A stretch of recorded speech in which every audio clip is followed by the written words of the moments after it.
They call me Josh And they call me Banks. And we are together at places. in Winter Garden, Florida. Yes. And we're in front of Attic Door, one of my favorite places. I hang out right behind there. That's right. It's your table with So- your name on it. So, Josh, do you live with others? Yes. It's not my table. I wish it was. Ask this waitress. Yeah. Yes. You live with others. So others meaning people. Yep. No. No. There's more than just people to others. Okay. So I have 3 kids. I've got two 10-year-olds and an 18-year-old. oh my gosh. Yeah. So these are 3 people, right? Or yeah, three people. In a way, but they're really felines. They're cats. The cats. Okay. How is it living with others? It's fine. Yeah? Yeah. I So don't have problems. no, I mean, you also have a wife, though, right? You live with a wife. Oh yeah, that's right. Yeah. Oh, I do. You're trying to be funny, aren't you? You're trying to be funny. All right. So you have a wife. You I don't have. know, am I being funny? If I am, I'm trying to be. If I'm not, then I'm not. Ooh, wait a minute. Okay, so if you're trying to be funny and you're not funny, then you're not trying to be funny. Correct. You got it.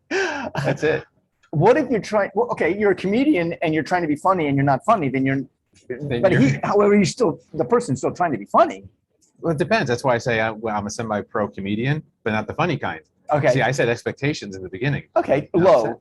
Then how do you, as a comedian, when you get on stage and you do spoken word and you try to be funny with spoken word, how do you reason with yourself to?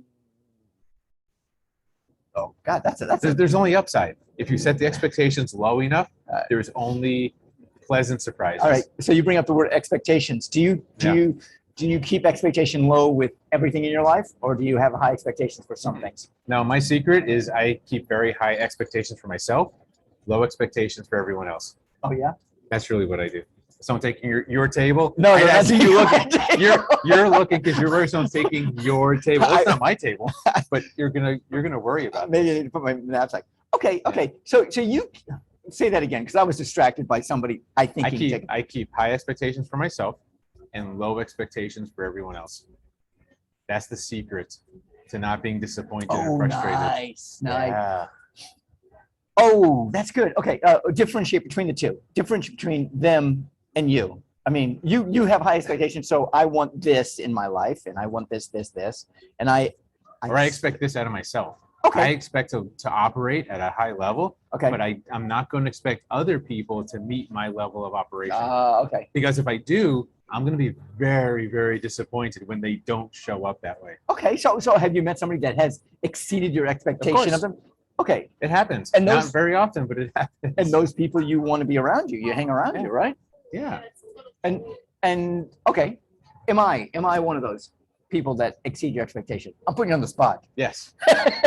Oh yes, I'm putting you on the spot. Or yes, No, I am. Yes, you are. But my expectations of you have risen since we first met. When I first met you, it was kind of low. I was like, all right. All right, which is with everybody. Correct. Okay, so But now you've proven yourself, so my expectations keep going up. I show up on time. I mean, that's a pretty low expectation. He's gonna. But it's an important one. Oh, that is. Don't dismiss showing up on time. Yeah, I agree. You know what? Don't dismiss showing up. First of all, you know how many people just do not show up? Yes. In my life, okay, I text you a question. Do you expect somebody? You text somebody a question. Do you expect them to text you back an answer? Eventually, yes. Eventually, I don't put a time limit on it, but yes, eventually, yes. Eventually is wide open then. You're right. So I guess I don't expect them. Eternity. Eventually is eternity. Yes? No? Yeah. Okay. Eventually. I probably halfway expect them to answer, to be honest. Halfway. If they don't answer, I'm not disappointed. How about that? If they don't answer, you're not disappointed? No. So I guess I don't expect them to answer. I guess honestly, I don't. I have a friend of mine. I text, and I used to ask questions. I've stopped asking questions because there's no answers. I mean, rarely is there an answer. So you learned. You learned that this person's not going to answer. This you back. person taught me. Yeah. Yes. So questions are out. So you know what happens is I've just brought this down to a point where how do I respond? What do you can't ask somebody a question, then how do you get to know them? It's all superfluous. Well, you don't get to know someone over texting anyways. That's kind of weird in the first place. Because now if you were in person, one-on-one, Mm-hmm. and they didn't answer you, that'd be weird.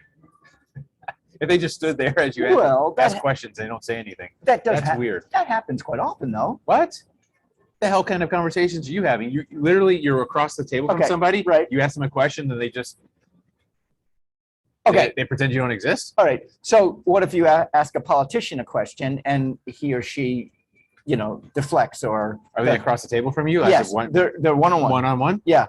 And they don't say a word. Or they say, "I don't know." Oh, No. That's still an answer. Right, that is an answer. You're right. That's still an answer. I'm talking about no answer. That's the difference between text and in person. Like, you cannot answer someone in text, but you can't sit there and not answer someone in person. It's not possible without being really weird and like something's wrong. Let's try it. Let's try it right now. Ask me a question. What's the square root of 34? So you can't keep a straight face. You can't do it. I try. You also probably can't answer the question, but that's a fine. Square root of 34.